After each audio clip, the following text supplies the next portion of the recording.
Último apóstol, en ninguna parte de las escrituras dice tal cosa.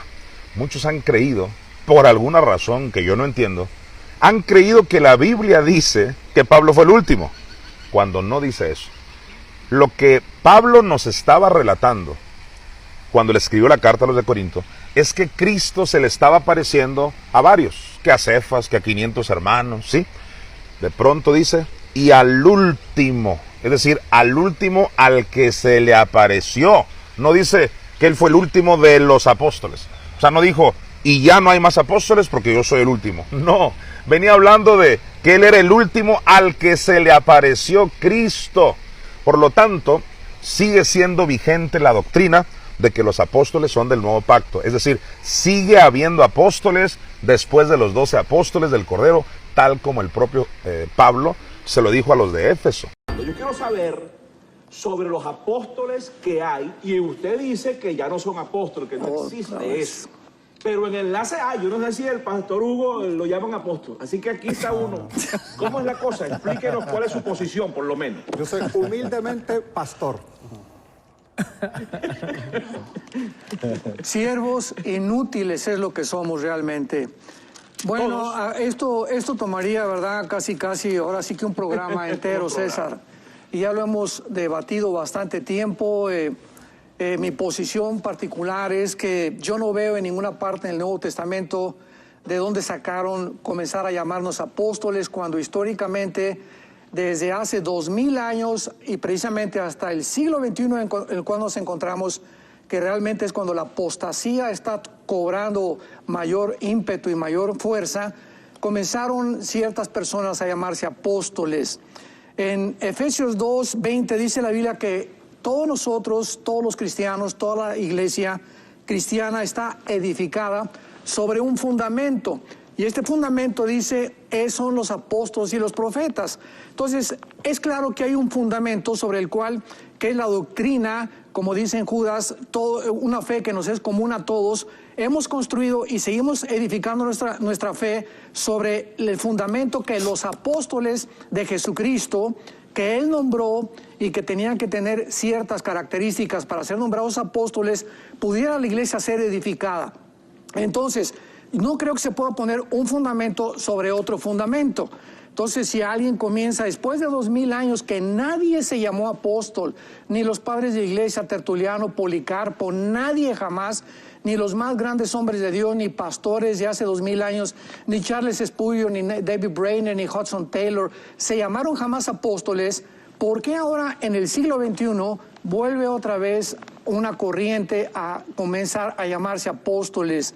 O sea, realmente hay dentro del corazón humano orgullo porque queremos reconocimiento, o llegaron al punto de decir que los apóstoles son mayores que los pastores. O sea, no estamos buscando posiciones, estamos buscando realmente menguar y que Cristo crezca, que seamos llamados siervos inútiles, porque es lo que somos. Y si hay títulos que el mundo no los dé, ¿verdad? Mis doctorados, yo tengo 3 doctorados honoris causa, yo no los busqué. La gente me los dio en 3 estados de la República Mexicana y otro en Baltimore, en Estados Unidos. Pero no estamos buscando ser llamados con títulos, porque estamos buscando siempre el corazón de Dios.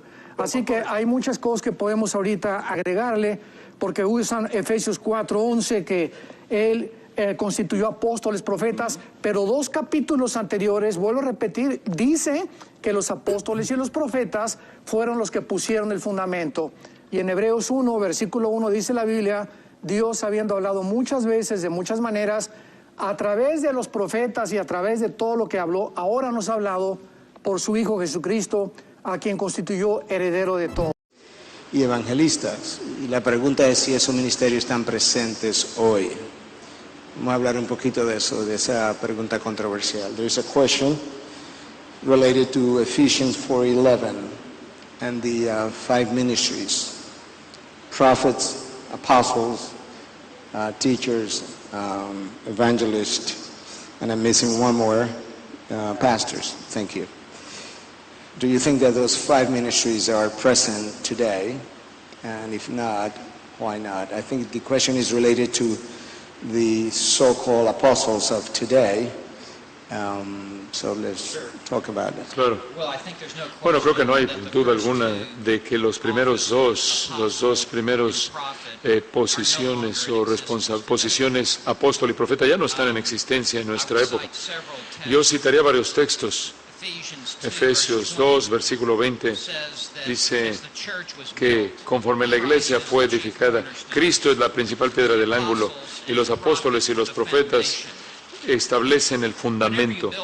Cuando tú construyes una casa, solo construyes el cimiento una vez nada más y lo haces al principio durante la construcción de la casa. No continúas colocando cimientos en el segundo y tercer piso y colocas otro cimiento en el techo. El cimiento es un acontecimiento que sucede una vez, únicamente al principio, y todo lo demás descansa sobre ello. Esto es lo que el ministerio de los apóstoles y profetas era.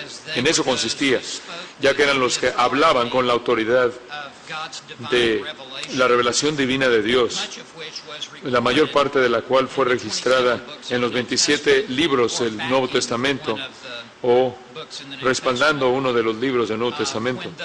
Cuando esos apóstoles dejaron de estar aquí en la escena, no fueron reemplazados cuando ellos murieron. Efesios 3, en el versículo 5, habla de los apóstoles y profetas habla de que recibieron revelación directa de Dios. Ese es un ministerio único que solo ellos tenían. Ahora tenemos la fe que ha sido una vez dada para siempre a los santos. Si es nueva, no es verdad. No hay revelación nueva que se da en la actualidad por parte de Dios. También habían requisitos para ser un apóstol. Y en el libro de los Hechos, versículos 21 en adelante, creo que hay algunos requisitos que se dan. Uno, tenías que estar con el Señor desde el principio de su ministerio público hasta el final. Eso es imposible de replicar el día de hoy. La razón de eso fue que tenían que estar expuestos de manera directa a la enseñanza de Cristo mismo, de tal manera que ellos hablarían aquello que Cristo les había impartido de manera directa a ellos. En segundo lugar, tenían que ver la resurrección de Jesucristo de los muertos, tenían que ver al Cristo resucitado, porque ellos deben hablar con tal certeza, estar expuestos de manera directa a la enseñanza de Cristo mismo, de tal manera que ellos hablarían aquello que Cristo les había impartido de manera directa a ellos. En segundo lugar, tenían que ver la resurrección de Jesucristo de los muertos, tenían que ver al Cristo resucitado, porque ellos deben hablar con tal certeza que estuvieran dispuestos a morir por la verdad que ellos proclamaban. Además de esto, 2 de Corintios dice que los apóstoles eran confirmados mediante el hacer señales y milagros. Era una certificación de que estaban recibiendo revelación directa por parte de Dios. Esa es la razón por la cual cuando Pablo comienza sus cartas, él dice: Pablo, apóstol de Jesucristo. Él está afirmándole a la iglesia que lo que está por seguir de manera subsecuente en este libro es por revelación divina de parte de Dios. Si Dios está hablando, el Nuevo Testamento no ha terminado de ser escrito, de tal manera que tenemos otro testamento que viene. ¿Qué es lo que Dios está diciendo? ¿Quién lo está escribiendo? Esto es usurpar el poder y autoridad con el propósito de exaltarse uno a sí mismo para manipular. En el movimiento carismático, el origen de la verdad, en lugar de que sea de la palabra de Dios, viene desde adentro, del interior de una persona. El Señor me dijo, el Señor me habló, tuve esta impresión, tuve este sueño, tuve esta visión. Entonces, desde el principio, ese movimiento está mal, porque la fuente de la verdad es la persona, está adentro de nosotros, es intuitivo, no externo. La realidad es que la palabra de Dios es externa, está afuera de nosotros, está en este libro. Entonces están mal porque sea cual sea el sentimiento, visión, experiencia, sueño, visión que tenga, la consideran como legítimas y verdades. Y la fuente de la verdad entonces está mal. Y después, en segundo lugar, Dios todavía está hablando, todavía está revelando. Entonces tenemos algún tipo de persona, unas revelaciones ahí X, sin importancia, que dicen que son de Dios, pero no viene de gente que tiene buena teología, viene a gente que tiene teología mala. Entonces debemos creer que Dios está certificando la teología mala y que está dando revelaciones a maestros malos, inclusive a maestros falsos. ¿Y por qué Dios haría eso? Por lo tanto, son ilegítimos y revelaciones ilegítimas y falsas. Entonces tenemos que estar muy, muy conscientes de eso. Dios nunca certificaría eso. Y, además, llegan al punto de sí reclamar que llevan a cabo milagros, que son milagros falsos. Entonces, falsos maestros, revelaciones falsas, certificadas de manera falsa, es añadiéndola a las Escrituras.